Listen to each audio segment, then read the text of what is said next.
जम्मू कश्मीर की सियासी गलियारों में जो है वो लगातार पिछले कई दिनों से हलचल मची हुई है। वो इसलिए क्योंकि राज्यसभा के इलेक्शंस होने जा रहे हैं और कल जो है नेशनल कॉन्फ्रेंस के 4 उम्मीदवारों ने जो है वो नामजदगी की है और उसके साथ साथ में भारतीय जनता पार्टी भी इस इलेक्शन में उतरी है। इस पूरे मामले को लेकर लोगों की राय भी हमने जानी, लोगों से हमने बातचीत भी की। जम्मू कश्मीर के अलग अलग पॉलिटिकल लीडर्स ने अपनी अपनी राय रखी और इस बातचीत में जो है आप लोगों ने खुद देखा कि क्या क्या राय जो है वो लोग रख रहे हैं और खासकर जो पॉलिटिकल लीडर हैं। इसी राय को जानने के लिए हमारे साथ पीपुल्स डेमोक्रेटिक पार्टी के एक सीनियर लीडर और फॉर्मर एमएलसी किश्तवाड़ से फिरदौस अहमद टाक साहब जी मेरे साथ बातचीत करने के लिए मौजूद हैं। इनसे भी जानने की कोशिश करूंगा कि राज्यसभा पर इनका क्या कुछ कहना है, क्या कुछ बताएंगे, क्योंकि पीपुल्स डेमोक्रेटिक पार्टी भी जो है इस असेंबली का एक पार्ट है। इनसे भी जानने की कोशिश करूँ कि बहुत सारे सवाल जो है वो सोशल मीडिया पर आ रहे हैं, उन सवालों के जवाब जो है फॉर्मर एमएलसी फिरदौस अहमद टाक साहब से लेने की कोशिश करेंगे। टाक साहब, अपना वक्त देने के लिए बहुत बहुत शुक्रिया। जहां आज राज्यसभा के इलेक्शन जो है वो नामजदगी जो है वो दायर हो गई है, इस पूरे सिस्टम को क्या किस तरीके से आप देखो और क्या बताएंगे इसको लेकर? देखिए, बहुत अच्छी बात है। बहुत देर से न सिर्फ जम्मू कश्मीर की स्टेट असेंबली जो है वो बर्खास्त की गई थी और यहाँ पे इलेक्शन नहीं किए जा रहे थे जी। बल्कि इस मुल्क के जो पार्लियामेंट है, अपर हाउस है, राज्यसभा है, उसमें भी 2020 के बाद ये सीटें जो है वैकेंट हो गई थी। उनको फिलअप करने की जो अब सिस्टम शुरू हो गया है, जी। ये एक पॉजिटिव इम्पैक्ट है, पॉजिटिव चीज चेंज लाने के लिए एक पहला कदम है।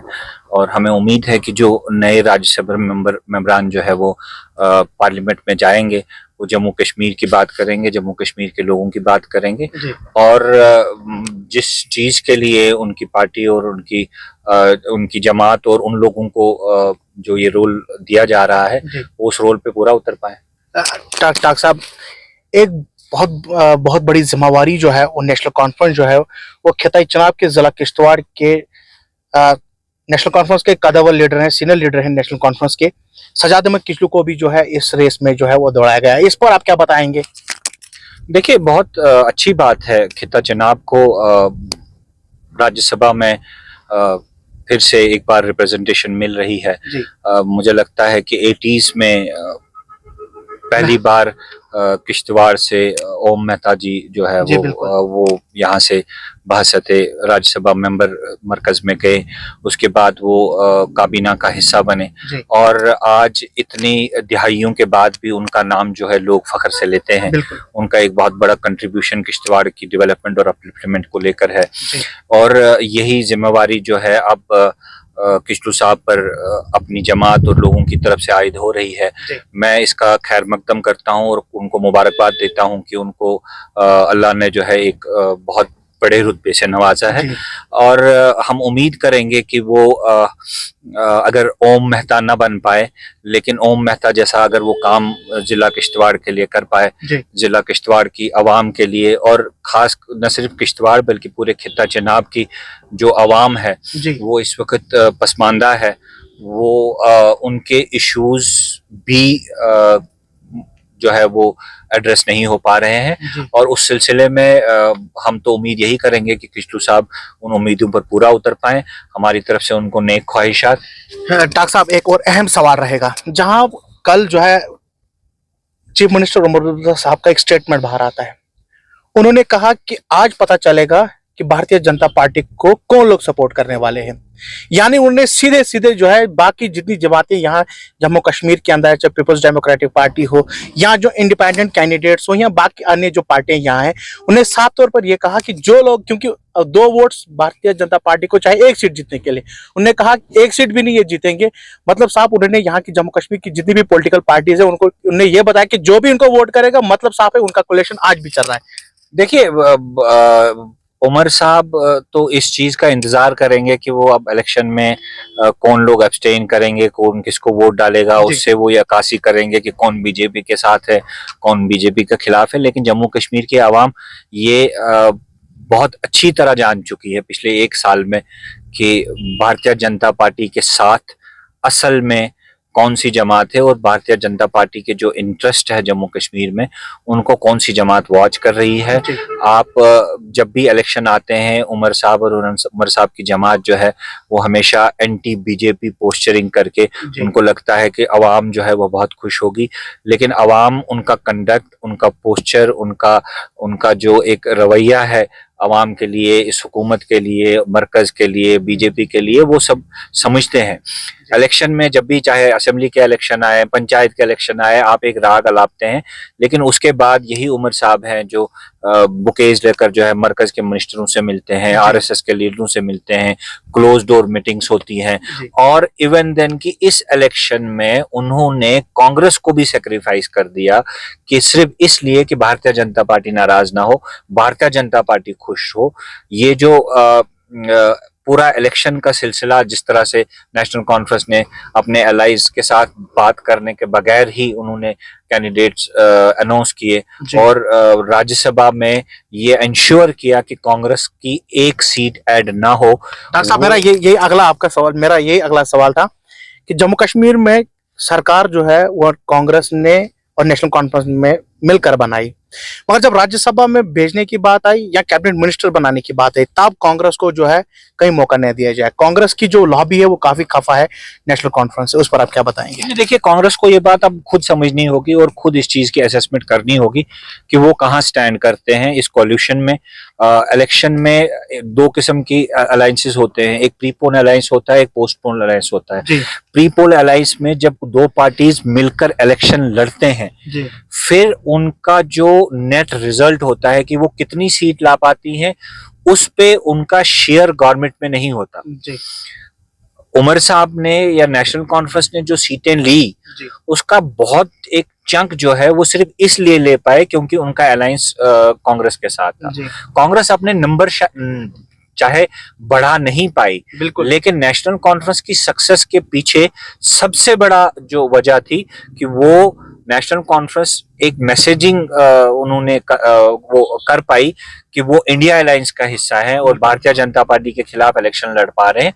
उसमें जो कांग्रेस ने उनका साथ इलेक्शन में दिया वो एक बहुत बड़ा मैसेज था। लेकिन आज उमर साहब सिर्फ कांग्रेस को सीटों पर आके कि इनके 6 नंबर हैं, हमारे 41 है, तो इसलिए इनको सीट नहीं मिलनी चाहिए। लेकिन मुझे लगता है इसके पीछे, इसके पस पर्दा जो है सबसे बड़ी बात यही है कि राज्यसभा में नेशनल कॉन्फ्रेंस के 3 मेंबरान अगर जाएं तो वो आप ये समझिए कि वो भारतीय जनता पार्टी के मेंबरान है। नहीं, जहां लेकिन अगर कांग्रेस के जाते तो वो कांग्रेस के होते। तो कांग्रेस का नंबर राज्यसभा में एक सीट से ना बढ़े वो नेशनल कॉन्फ्रेंस ने इंश्योर किया और भारतीय जनता पार्टी को फायदा ये हुआ कि नेशनल कॉन्फ्रेंस के जो मेंबरान अपर हाउस में जाएंगे भी जब उनको जरूरत पड़ेगी, पहले भी माजी में नेशनल कॉन्फ्रेंस ने सैफुद्दीन सोज साहब को रास्ता दिखाया सिर्फ इसलिए क्योंकि उन्होंने बीजेपी के खिलाफ वोट डाला। तो नेशनल कॉन्फ्रेंस कंप्लीटली 1 साल से कोशिश कर रही है भारतीय जनता पार्टी के इंटरेस्ट वॉच करने की।